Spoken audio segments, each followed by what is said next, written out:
नमस्कार, मैं राजेंद्र मेहता, अध्यक्ष आरजू स्वाभिमान नागरिक समिति। आप सभी को आज कुछ खास बात बताने जा रहा हूं और उसके ऊपर आपको ध्यान से सुनना है और उसके ऊपर अमल करना है। कई लोग जो झोपड़े में रहते हैं और जब वहाँ पे रीडेवलपमेंट होता है एसआरए का, और तब जब उनको पात्रता प्रूव करनी होती है तो वो बेचारे सब पीछे रह जाते हैं क्योंकि उनके पास डॉक्यूमेंटेशन क्रम में नहीं होते।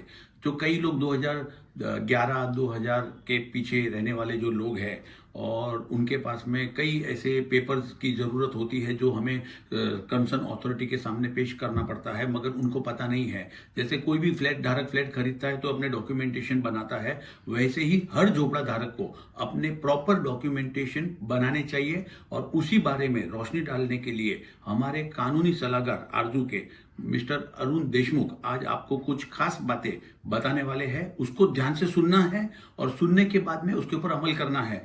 अगर आपको फिर भी ये सुनने के बाद भी आपको लगता है कि डॉक्यूमेंटेशन कैसे बनाना, क्या करना कैसे, तो हम आपकी उसमें भी मदद करना चाहेंगे। लेकिन उसके लिए आपको मंगलवार और शनिवार को हमारे शिविर में आना है ताकि हम आपको और अच्छे ढंग से बता सके। जय हिंद, जय महाराष्ट्र। मित्रांनो नमस्कार।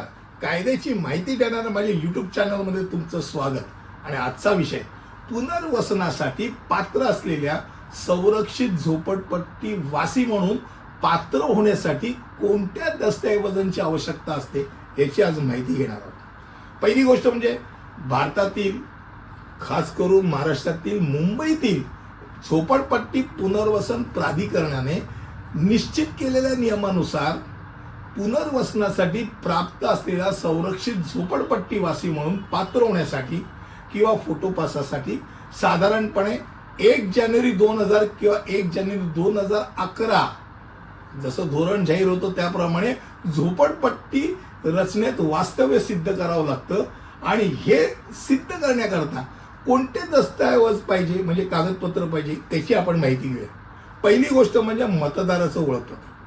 तुम्ही 2000 किंवा 2011च्या अगोदर किंवा त्या दरम्यान तुम्ही प्रकाशित झालेल्या मतदार यादीच्या प्रमाणपत्राचा उतारा दाखवावा लागतो की ज्यामध्ये तुम्ही त्या जागेतनं तुम्ही मतदार होता आणि तुम्ही मतदान केलेलं असेल। क्रमांक 2 फोटो पास।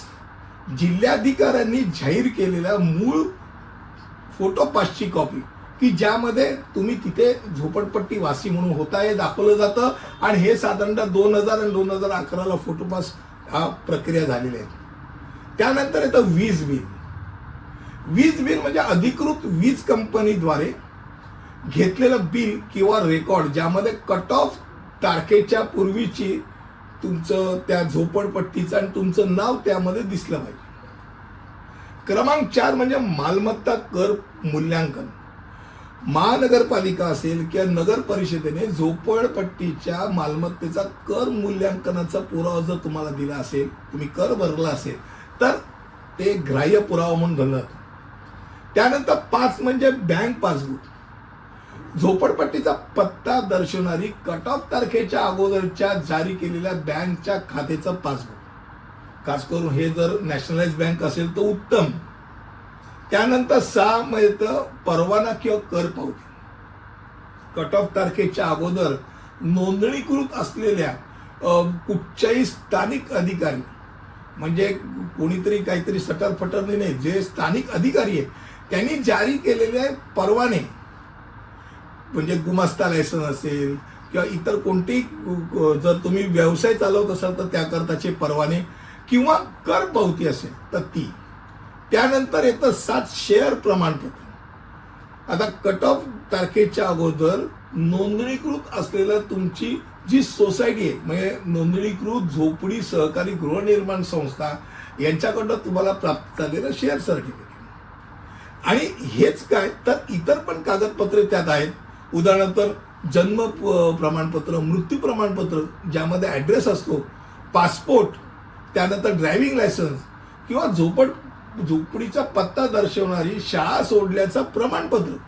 हे कुठची कागदपत्र तुमच्याकडे असतील तर ती झोपडी 2000 किंवा 2011 पूर्वी तिथे अस्तित्वात होती, हा ग्राह्य पुरावा मानला जातो। आता हा एक भाग झाला म्हणजे झोपडीचा झाला, पण तुम्ही तिथे राहत होता म्हणजे तुम्ही सध्या त्याच पात्र असलेल्या झोपडीत राहत होता हे सिद्ध करण्याकरता तुम्हाला कोणते दस्तऐवज लागतात?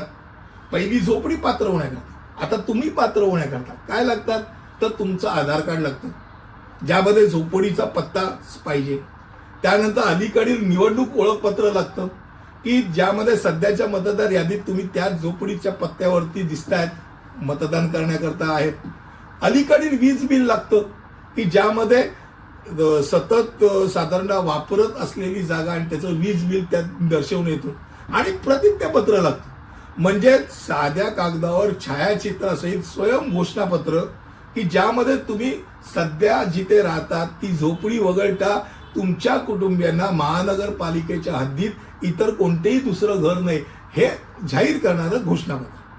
ही सगळी कागदपत्र एक तर झोपडी क्वालिफाईड होत करते, म्हणजे पात्र करते, आणि तुम्हाला तिथली पात्रता सिद्ध करण्यास उपलब्ध करते.